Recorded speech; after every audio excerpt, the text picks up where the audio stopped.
Okay. All right. So I have with us today Lizzie Hofer Irvine, which some of you may have heard of her. She is the #1 female loan originator in the country. She has like, I think, #1 female, but like #7 overall for volume. And yeah, so she's just a killer in business. So when I think about women that are super successful, that are crushing their goals, that know how to get it done, that are strategic, she's always one that comes to mind for me. And I have the pleasure of working with her with my clients. She's my lender. But even if I was in another state, like, this is definitely somebody that I would be connected with because she's brilliant. And if you follow her on Instagram, she's always giving you updates on the market and just educating people. And I love that about her because she has that giver mentality where she's all about educating people. She's about giving. And I think that's really helped to elevate her career. So I asked her if she would come and talk with you guys today because her story is so impressive. You know, she actually, I still have people joining, so let me add them. She actually, she tells a story. She was fired from her job, and I think it was like 2014 or 2015, around that time frame. So she has literally built this business from the ground up. And so to accomplish those things, when she left her job and all she had was like a laptop, a customer list, and a phone, you know, so talk about brilliant marketing strategies. So I wanted to introduce her to you guys today, give you an opportunity to pick her brain. Her YouTube channel has 14,500 subscribers, completely organic, you guys. She hasn't paid 1 penny for a single subscriber. And she does a lot of unique things on there. So not just posting content, but she goes live at the same time every week, and just a lot of really cool strategies. So now I'm rambling, so I'll just hand it over to Lizzie, and Lizzie can take it from here. Thanks, Lizzie. Oh my gosh. Thank you so much for the awesome introduction. What a gift to be here with all of you guys today. Karina, thank you so much for putting this together. I think what's really helpful for me as a speaker is to just kind of get a general idea of where people are at on social. Like, are you guys people that post all the time? Are you people that want to post? Are you people that are currently content creators? Like, can you guys put in the chat, like, just, you know, what you're currently doing right now? So it just gives me a better idea. So that way I can tailor some of this information to that. A couple things. I did get fired from my job. I've actually been a loan officer since 2008. And then in 2014, I got fired from my job. I was a new mom and really hysterical, codependent person who couldn't quite figure out like how to manage a team and be a high producer. And that event was really shocking for me because you get fired, they take away your whole database, right? Like, you leave with your cell phone. And at the time I was coached with the core coaching. So I had a bunch of greatness trackers and lead trackers. So I had client lists and phone numbers, and I had to rebuild my business from that. So at the time I was a top producer, so somewhere like 10 loans a month, which for loans is really big. Average loan officer closes about 2 a month. But a month after I got fired, truthfully, I closed 19 loans and then 29 loans. And then I've never closed less than that. So my team last year closed 1,100 deals. I am no longer the #1 female loan officer in the country, primarily because my focus has shifted. I've started running a branch. You know, I don't need to be that big of a producer anymore. I have 3 young kids, but I still rank in the top, 25 loan officers in the country, just nationwide. And I still utilize a lot of the same practices that help me build my business. So one of the best tools that I had when I had to regrow my business was actually Facebook. So Facebook was the first social media platform that I used. And I use Facebook a lot for storytelling. So believe it or not, Facebook is still king when it comes to social media. You have to basically use Facebook to log into everything. Everyone has a Facebook account and at least one other social media account. People still check their Facebooks. So I would say at a minimum, if you're going to start with anything, I actually would do Facebook. Facebook is an awesome medium for telling long form stories. People love pictures. If you are smart, I would update your Facebook profile once a month. Right. And so if generally I'm updating my Facebook profile, it'll be one personal and then something about business, or something about business in my longer photo, and then, or my cover photo, and then a business photo in the profile. So I'm always indirectly selling. But my first strategy was to connect with everyone. So I actually told the story about being a work terrorist, getting fired from my job, begged everyone for forgiveness, and then told them that I, wanted to build a business based on passion for caring for clients and creating awesome culture, and that I needed their support to help me with it, and that I hope that they would trust me again. And I posted it all on Facebook with my new contact information, and I took out an ad that said, to my long lost clients, here's all my contact information. So my whole friends list, my cell phone list, everything. So that's actually how I started with social media. Whenever you're being candid in a story with storytelling on any kind of platform, you want to make sure that your storytelling is not drama. So no blame, don't over detail, right? It's like, what's in it for the person who reads it? Okay. So in that particular instance, like people who would want my contact information, right? My clients, my real estate partners, et cetera. The value is my contact information. Most people, a lot of value is connection. So at one point in everyone's life, you have felt rejected. People have been rejected. I'm not the only person in America who's ever been fired or broken up with, right? Like everyone's experienced that, right? So connection is value. And then I've given them a call to action, what to do with this information. Okay, so this is a framework for any good storytelling. But that's how my social media journey started. The second thing that I've done with my social media, guys, is I always take whatever I'm doing and try to go, how do I provide value for the end user, right? So I see a lot of real estate agents post a lot of things that have no value to people. They'll post a picture of a property, say it's listed for sale. They give zero context on why the property is special, where it's located, why somebody would want to buy that property. It's just literally a picture that says, hey, this house is for sale. If somebody cannot walk away and say what's in it for them, it's a bad social media post. If you are posting something that says just sold, I'm so awesome. Again, if there's no value for the person that looks at that photo, it is a bad social media post. So for me, I try to stay almost exclusively to content that people can share and save, right? So why would they share it or why would they save it? And it's because it provided them with expertise and value that they were looking for. So 100% of my social media is educational about loans, the market. It's very opinion based, right? But I also think that there are a lot of real estate agents and very few real estate agent experts. Okay, so a lot of real estate agents, but very few experts. And there are a lot of loan officers, but very few experts. And so if you can really separate yourself as a point of like legitimate knowledge, you guys will win. And so I'm seeing a lot of people on YouTube, IG, let's see, some Facebook, lots of stories. Okay, so what I'm telling you works on all of those mediums. I will say Instagram, guys, Reels is where it's at. A reel a day is probably where you need to be. YouTube, the shorts and stories are really popular. I do a long form video, however long it is, 7 to 15 minutes, does really well. YouTube promotes things that they can put ads on. So if your videos are too short and they can't put ads on it, it's not going to go anywhere. Okay. People think, oh, well, no one's going to watch a 15-minute video. They do. Okay. I have not succeeded in video on Facebook at all, but it does really work with pictures and stories. So I'm going to give you guys a framework, right? Because I've given you like a lot of like overview of how I create content. Just so you guys know, just one more thing when it comes to creating content. Everything for me starts with an email newsletter. So my intention with social media is to provide value. My call to action is to collect information. So that way I can continue to market, continue this relationship, and hopefully develop these people as clients. I've grown my email list since I got fired. So since 2015, I have several thousand people on it.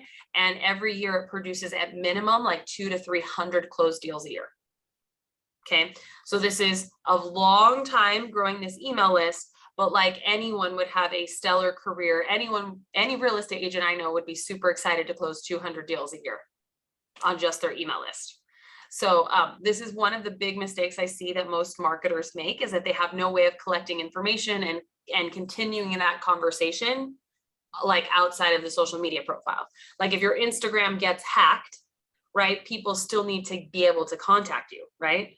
And so I just want you guys to be aware of that, but at the foundation, you should have a newsletter. My newsletter is typically weekly, and it provides market information and sales information for why clients should buy in this market. And it's all markets, right? So like, what do I think that's happening with the market? What would I think be the best selling strategies? If I was a buyer in this market, what would I be looking for? Okay. And then I take that content, and those are my reels for the week. That's my posts for the week. I just kind of break it up. That's my long form video. I'm not trying to create 5 million different videos. It's just like, what happened in my newsletter and how many pieces of information can I break it up in? Okay. All right. So now I'm going to give you a framework, and I'm going to email this to Karina to be able to get out to you guys. But before I do you guys all have something to write with really quick? Okay. I want you to draw a small bullseye in the middle of your paper. And I want you to write in the small center circle, I want you to write ZOG, which stands for Zone of Genius. Okay. So your circle should look like this right now. Okay. So ZOG. Then I want you to write another circle right outside that says things you know well.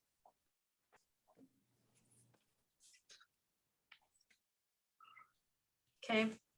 Then another circle that says things you're learning.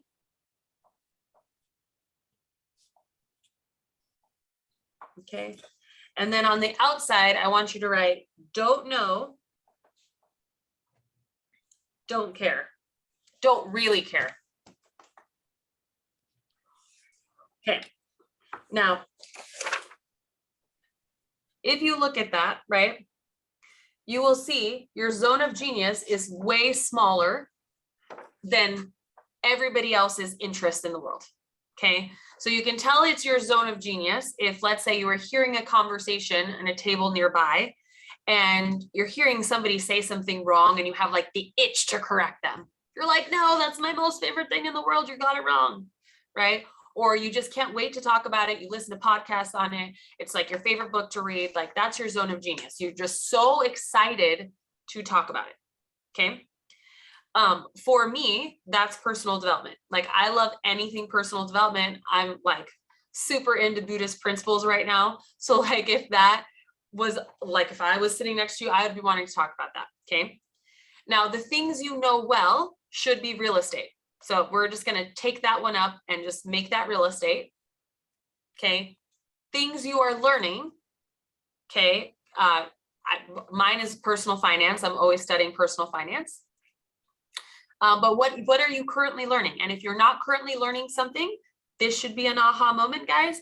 People need to be learning to constantly provide value. If you have stopped learning, you are not going to create good content. Okay.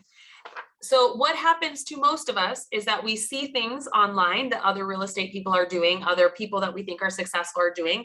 We're not that interested in them. We don't really quite understand them fully. Like in our area, we have this thing called the Cromford Report, and it talks about stats. I cannot tell you how many real estate agents post this and have no idea what they're posting. And they're legitimately one follow-up question from looking like a dumbass. Honestly, I hate saying that, but it's true. And so if you don't know it or really care about it, do not post it. Okay. I get that there's way more topics on the outside, but I promise you marketing works better when you speak from your zone where you can provide real expertise, real passion, and it will be 10 times easier for you to execute if this is your mindset. Okay. All right.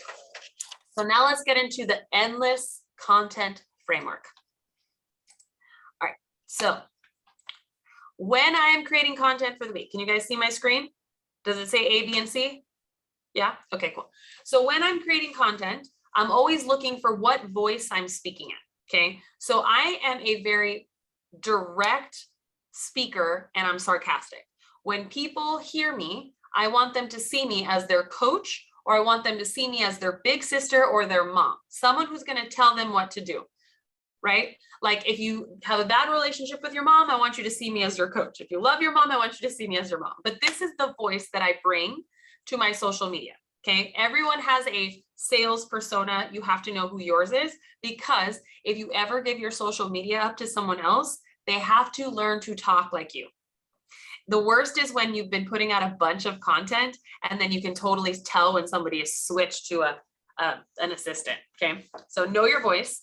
Your voice is going to be important to your avatar. So I deal with a lot of millennials and Gen Zs, they're first time home buyers, right? This is the voice that speaks to them. Okay, so my voice speaks to my avatar. So you need to know both. Typically my demographic is somewhere between 30 and 44 years old, right? They're first time home buyers. They're fearful of money. They don't know the process. Their last experience with a recession in a crazy market was the Great Recession, where their parents either filed for bankruptcy, short sold their home, or had a foreclosure. So these people have economic PTSD. Okay, so it is important for me to, one, know my voice, right? Does it speak to this type of avatar? And what would be the most valuable stuff for this avatar? So I just gave you this bullseye, right? And I'm going to go through what A, B, and C is, but I mark it from my zone of genius out. So I'm going to talk about mortgage because it's the thing I know very well. I'm going to talk about personal finance because it's the thing I'm learning, and mindset is the thing I'm passionate about. So this is how I'm going to talk. All of my content is going to be in this lens, 100%. Okay. So we got the voice, we got the things I'm talking about, my avatar, and I went through the problems of my avatar. Okay. So again, my problems are lack of funds, right? Now it's affordability, right? Unsure of the market, right? Don't know the process, right? Economic PTSD, right? Like these are all their problems. Okay, so what is my solution to those problems? Okay, lack of inventory, also a problem. You know, competitive market, also a problem. Okay, so my solutions are like teaching them about rate of return, right? So people are fearful to buy in the market because they think the market's going to crash, right? I teach them how real estate is a long-term investment that also supplies you with housing. I teach them how to compare rent with a mortgage and what the real cost of waiting is, right? These are real cost of waiting as a solution, rate of return as a solution. We go over rent versus own as a solution, right?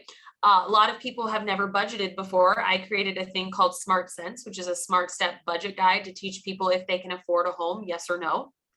Okay, that's a solution.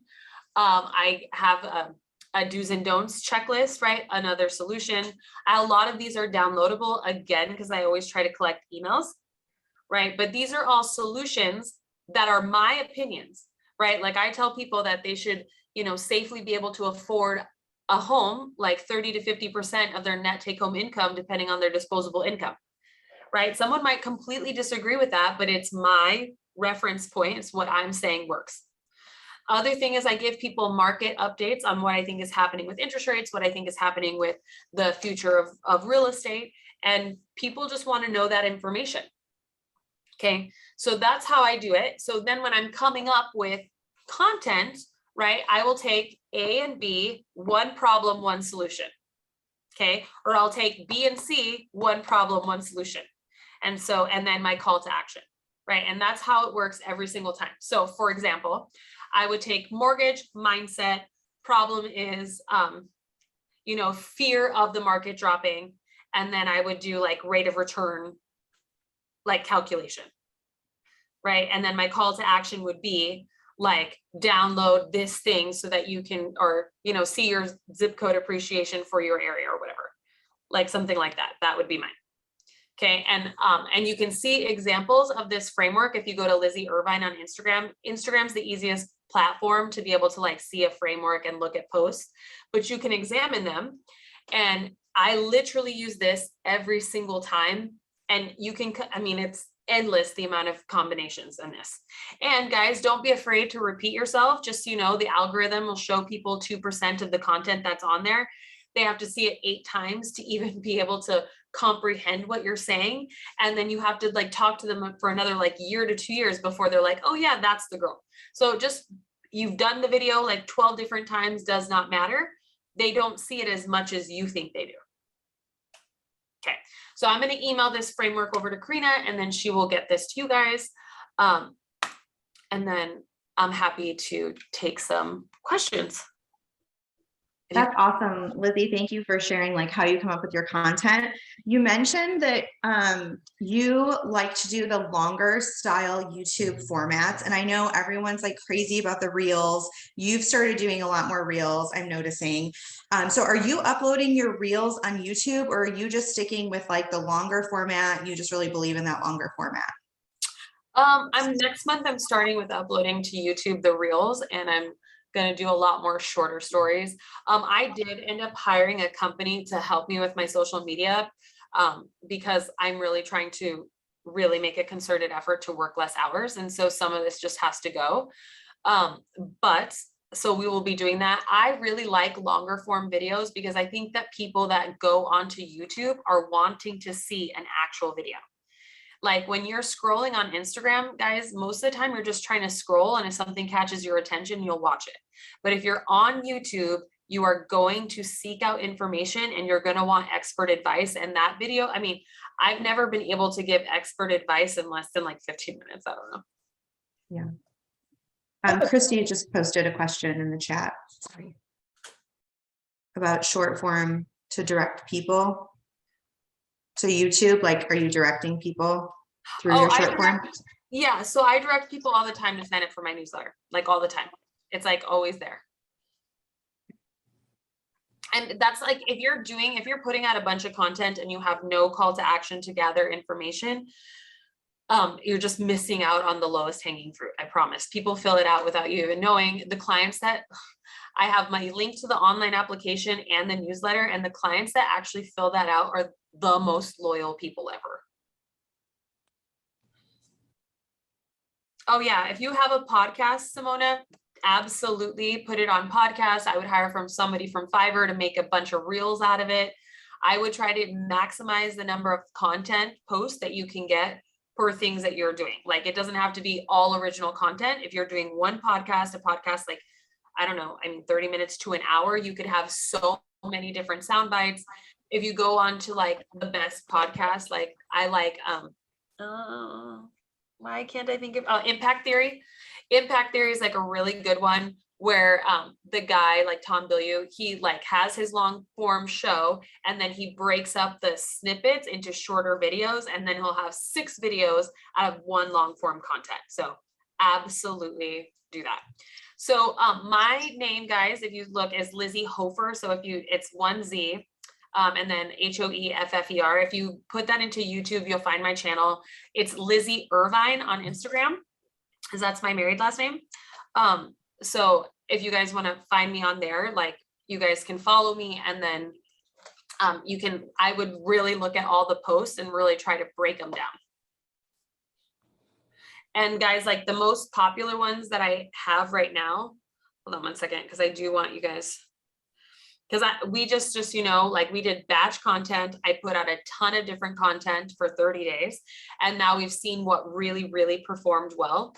So these are the posts that I want you to look at, because these are the ones that did well. I mean, I have a variety of different, like some that did super well, some that did like all the forbearance ones did not do well at all, like almost embarrassingly bad. So don't go to those, but do,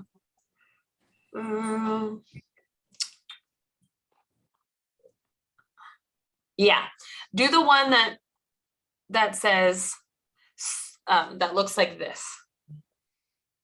Okay. The one that looks like that. Yeah, I'm the worst. I can find that one, guys. And when I email out her framework, I'll email a link to that one too. And I'm just going to text this to you because these are all my top performing videos. But like, seriously, look at these ones because the framework worked. But on that one, guys, it had 11,000 views and over 100 shares. So 100 people took the content that I posted and sent it to someone else. Like that's a really big deal if you're looking for word of mouth marketing. Like normally, like I'll get single digit, double digit, but if you can get like triple digit, that is like, you got to recreate that content. So I ended up recreating a bunch of this content based on that. Yeah, it's That's like a really good idea to like put out a ton and then look at what worked and then go back and kind of redo what worked well. redo what works, get the content that people, because you're again, guys, we're creating content for our clients, the people that want to do business with us. Like, it's not content for us, it's content for them. Like, if they can't find what value in it, don't post it. Mhm. All Here's right. a question about what platform you're using to get people to sign up for your newsletter. Are you just driving them back to your website? Just my website. I just have a link to my website. You guys are all welcome to sign up for my newsletter. It's market information that's applicable everywhere. Like last week's newsletter was all about how, you know, everyone compares this economy to, you know, the bust of the 2000s, but it's really more similar to the 1970s. And this is what happened in that market. And I compared, you know, the oil embargo to, you know, what's happening with supply chain in coronavirus. Then we had the Iran-Iraq war. We had baby boomers being able to purchase homes for the first time, right? Similar to millennials and Gen Zs. We had rapid inflation, high increases in interest rates. And then I talk about how real estate still grew in value. It actually didn't drop. It dropped 2% in the 1990s, right? And so that's what I talk about, right? Because it's more relevant than talking about the 2000s, when the only things that are similar are low inventory and well, rapid acceleration and competition. The economies are nothing alike, and neither are the mortgage practices. And so that's the kind of content that I put out, right? Very different from things that people are saying. Mhm. Okay. A lot of questions in the chat about your newsletter and your website, like what you're hosting it with and who's doing your newsletter. I write my newsletters. It's just an email. This is the stuff that literally creates all of my content, so I got to write it myself. I host it on GoDaddy. Indexy is the company that designed my website, in case you guys want to know, but it's really, I mean, guys, this is all basic stuff that you could totally do. Mm-hmm. Like, don't get hung up in the, oh my God, what platform? Oh my God, like who, like website people are a dime a dozen. You can find anyone on Fiverr, literally. Whatever platform you use is the one that you should be posting on. Wherever you think your clients are is wherever you should be posting on. I do email my newsletter through MailChimp, if that helps you guys. You know, MailChimp has really good analytics, so I like to look at that. But honestly, I really keep it super basic. And speaking of keeping things super basic, so Lizzie has coached me a lot because I had like a ton of fear to do video. Like, I hate to see myself. I hate the way I talk on video. I think we all are like that. And she told me forever, like, just use your iPhone, just put the content out there. It doesn't matter if it's bad, no matter what you do or how professional it is, you're going to hate it. And so like, those are the things that she has drilled into my head. So I want her to say those things to you guys too, because they're so valuable. Oh my God, like literally go look at my social media. I hate everything I post 6 months after the fact. Like, I have gotten on a really big health kick recently, and I've lost 30 pounds since the beginning of the year. I still have to repurpose all of those videos from like earlier in the year, and I almost cringe every time one goes up because I'm like, damn, I look so bad. I look tired and grumpy and all the things. And the thing is, it doesn't matter because content and consistency are more important than my ego. Like, seriously, like, we care. Like, no one's going, ew, her eyebrows aren't filled in. Ew, she looks like she needs to lose weight. No one says that. And if they do say that, like, they're going to go to hell. I don't know what to say. Like, they're just not good people. And the thing is, we don't need them in our lives. Like, we don't want them as clients either. And so, like, you know, let me tell you this.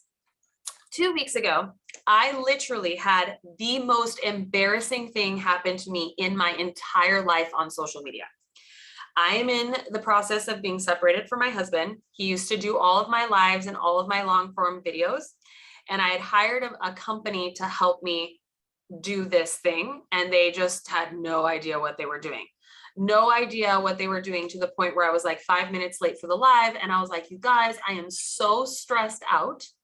Right? I'm so stressed out. This is my first live, you know, after my separation. I'm feeling a lot of anxiety. I'm very emotional. I started to cry. I'm a very private person. They literally had this broadcasted on live. Seriously, this is my worst case scenario moment on social media. Like, could not have gotten worse for me personally. And all that ended up happening, truthfully, is I posted something and said, guys, I'm human. I'm going through a really awful thing right now in my life. And I just need you to give me grace. I have no idea when I'm going to get back on live. These people could not figure it out. I'm sorry. I bailed on you. I hope you forget me. That's it. I ended up getting an ungodly amount of support.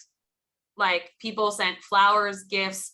I mean, I had one of my best referral weeks I've had in like a couple of weeks. I mean, I got 80 leads that week. I mean, people, they care.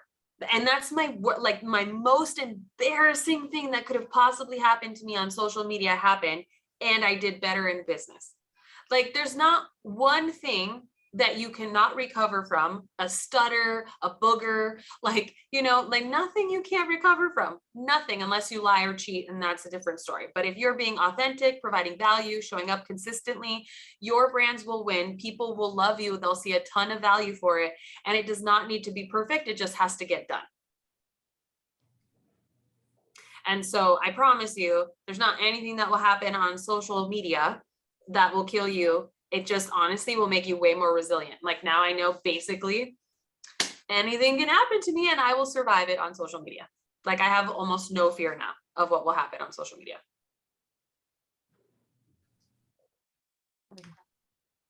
Oh, you like that quote? Content and I loved it. yeah, good. I'm glad that was a thing. That was a thing. Another thing that we've talked about, you used to get a lot of like hate comments on your YouTube. Oh, I still do. I had to block every single word for boobs possible, like even tatas. Like, I mean, it's absurd. And then all of a sudden I started laughing about it because I'm just like, oh my God, these people are so crazy. I've had people tell me to burn to death. I mean, I'm just like crazy. But here's the thing, like, I mean, okay. Like, at first it stings because you just don't want anyone to not like you, or at least for me, I don't want anyone not to like me. Like, I am such a people pleaser. I mean, it sucks. And then after like the 50th one, they kind of become, you're like, oh, that was clever. Like, that was funny. Or God, that person has nothing better to do with their life. And now I don't even read them, don't even look at them. I don't even notice them, at all. So just be prepared for that when we all go viral, that we're probably going to have a lot of people talking about our boobs and saying mean things. Okay, so let's talk about going live, because I don't see a lot of realtors doing that. What do you think are the benefits of doing a live? I know you try and do a live like every Wednesday at 6 p.m. Do you think that has helped to bring you more subscribers? What are those, like, what is that doing for your YouTube channel? So every 90 days, I reevaluate everything I'm doing in terms of marketing and customer service and look at how I can improve upon it at least 20 to 30%. So from the newsletter, I created long form video. From the long form video, I now created reels and posts. Right. From the posts, I then created like worksheets and things for people to download. And as my database has grown, it's almost impossible for me to stay in contact with everyone without having a format where people can feel like they have access to me, but they don't need 50 calls at once.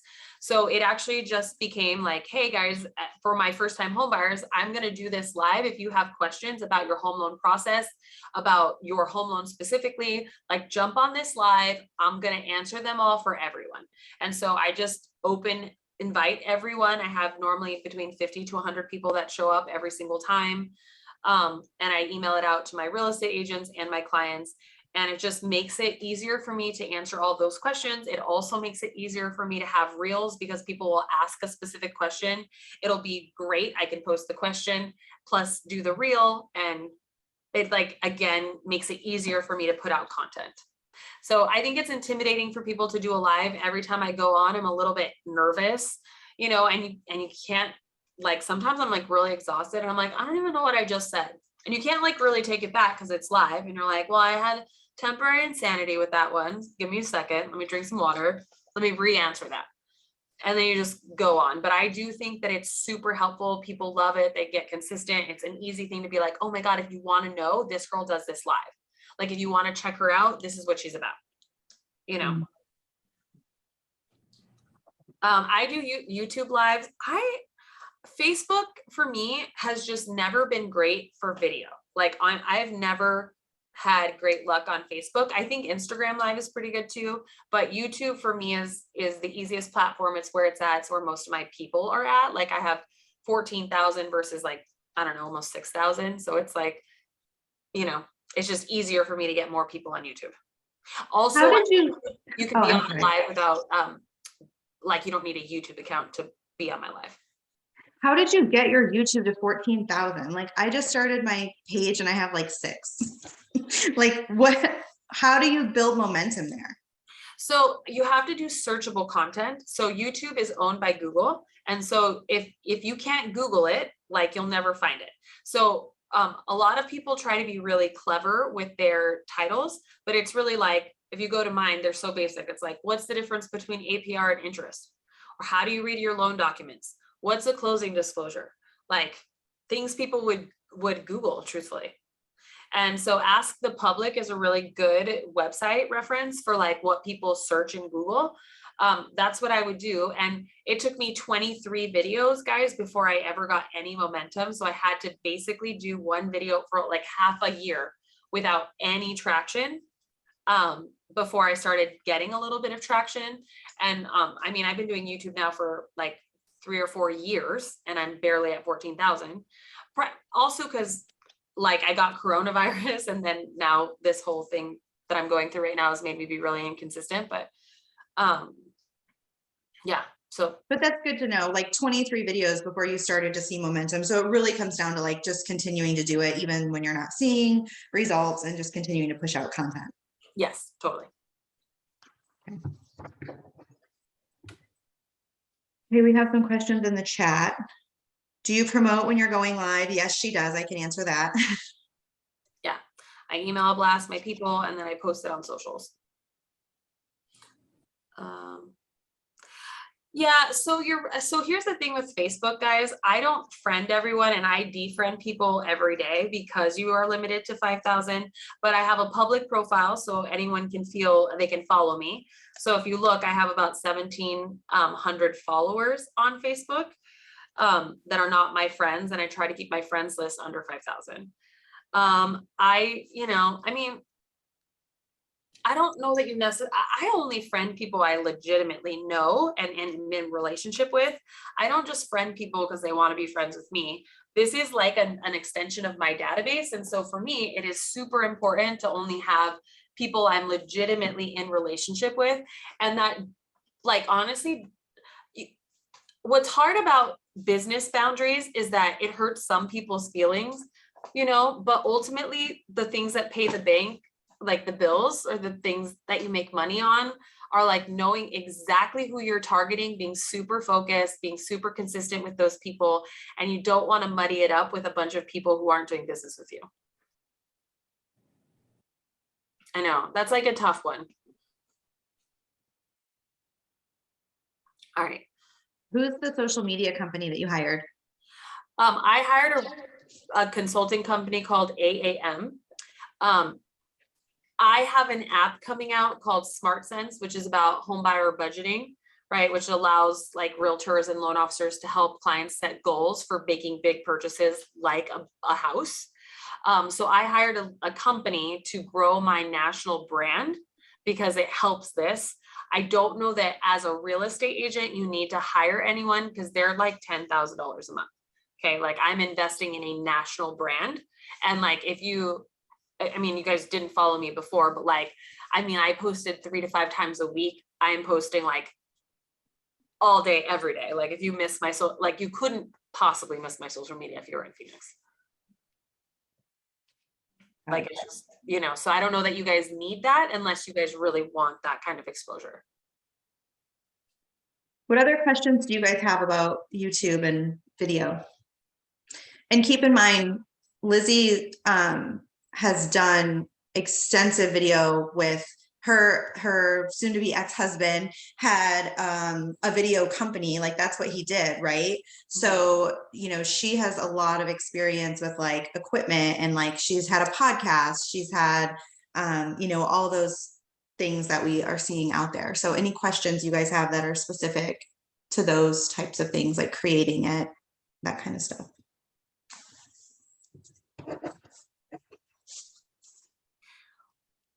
One thing that I will tell you guys that no one's asked me yet is a content calendar. So I do have a content calendar that I use on Excel, and I just really map out what it will look like.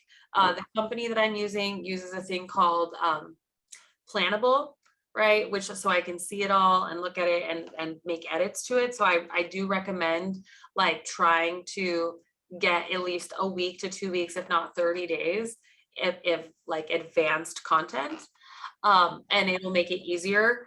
I used to, when I did all the postings myself, would post at 7:30 in the morning.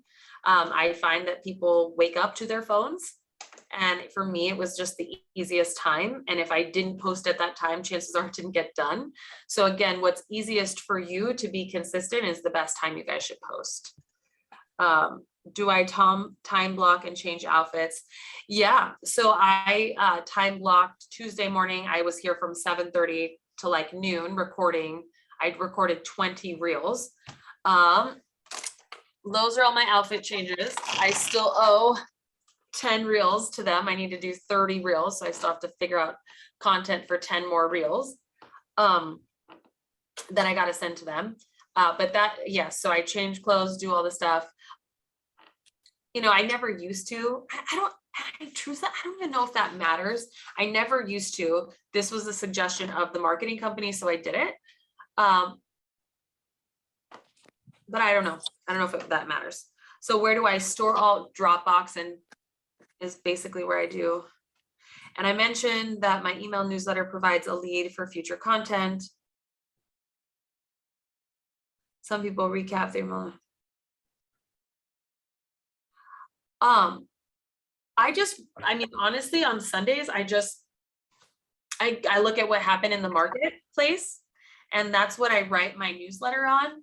And then, so I'm writing them now on Saturdays. So on Saturdays, I'll write my newsletter for the week, I'll record the video, and then I'll record a couple of like different reels, right, for what happened that week. Lizzie is really good about using like what is literally happening in the market. So it'll be like, hey, you know, this meeting happened, this jobs report is expected, this is what we need to be watching out for next week. So she is just staying super in tune with everything that's going on in the economy. And then that's what she's talking about. So I think that that's helpful because it's always relevant and it's always timely.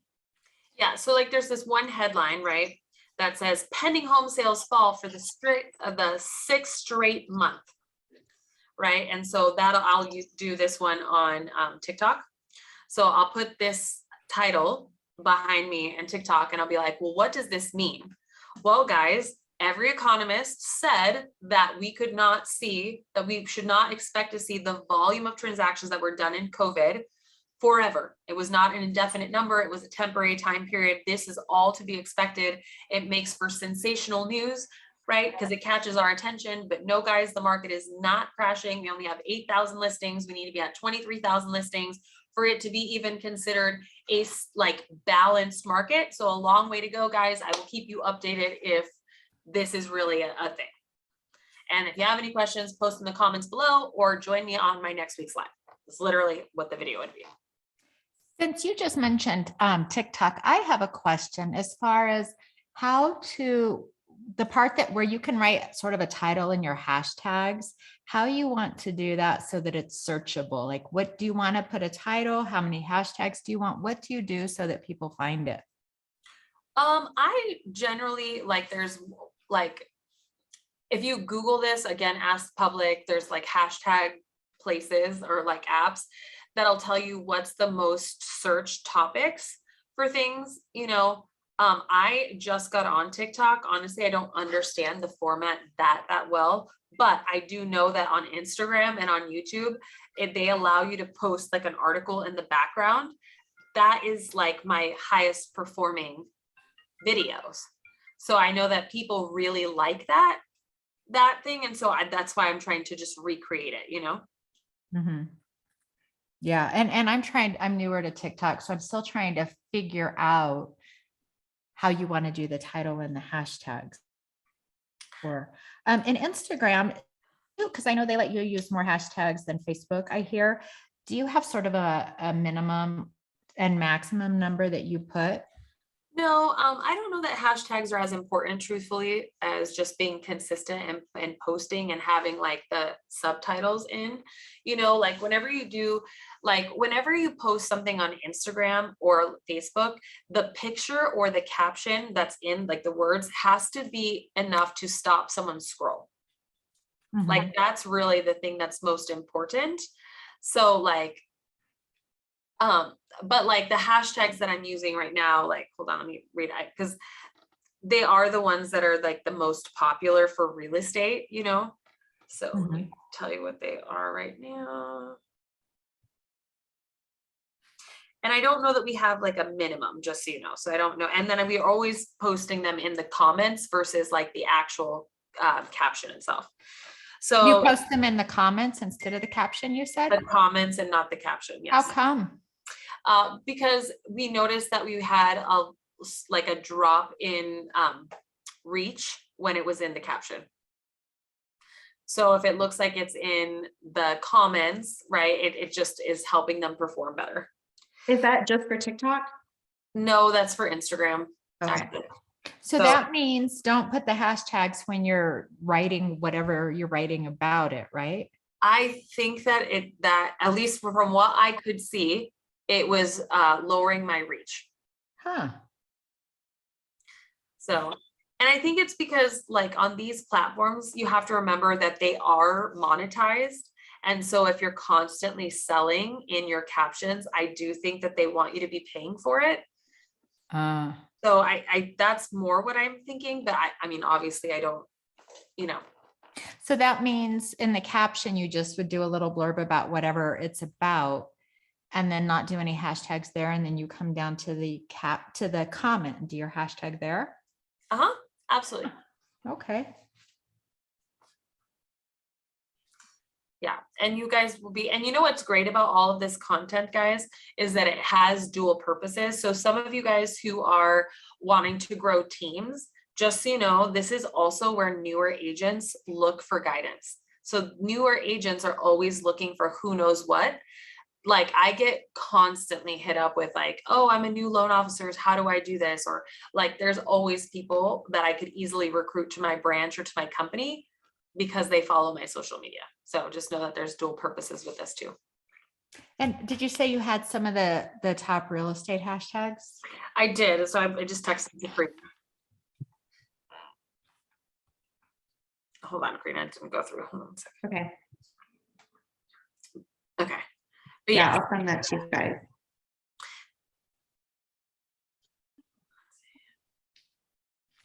Perfect. And then also guys, just know that all of this stuff is on my social media too. All you have to do is just like really hit one of the posts and go, okay, well, how did she use this framework here? Like, what was the problem? Who's the client she's talking to? What was her solution? What's the call to action, right? Like, who is this piece of content for? Like it's easy to be able to tell. Perfect. Well, Lizzie, thank you so much for letting us pick your brain. Yes. Oh my God, of course. My honor. Seriously. I'm super pumped for you guys. And hopefully you got a nugget of information that you can use to grow your businesses. Absolutely. All right. Thanks everybody so much for joining. And we're going to be in Austin. So I think the next mastermind that we're going to do is going to be like a recap of the sales and marketing edge in Austin. And then I'll see you guys at Summit. So thanks so much for joining today. Bye ladies. Thank you. Thank you.